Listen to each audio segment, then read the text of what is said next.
Hello. So much has happened since I last wrote and shared my story publicly. First, I want to thank you all for your kind messages and thank you for sharing my story with others. To all those who shared their stories with me, thank you. I'm really honored. I can almost assure you that seeing your support made others open up and share their story for the first time. And to those who shared for the first time, wow, you're a source of inspiration.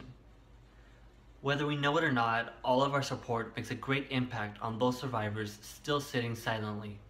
For a long time, I sat quietly in the darkness of my thoughts and feelings, blaming myself and feeling guilty. But I learned that I was not to blame and reminded myself that I was just a child. The guilt never belonged to me.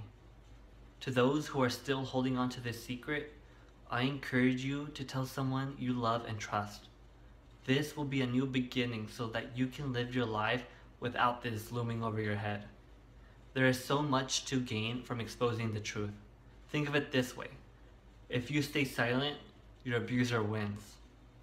We need to stand together and speak up. Let's make it difficult for perpetrators to abuse their next victim. My abuser was Jorge Oliveros. He instilled fear and made threats to ensure that I wouldn't expose him. And yes, I was the quiet, shy, scared kid that you hoped I would forever stay silent. But guess what, Jorge?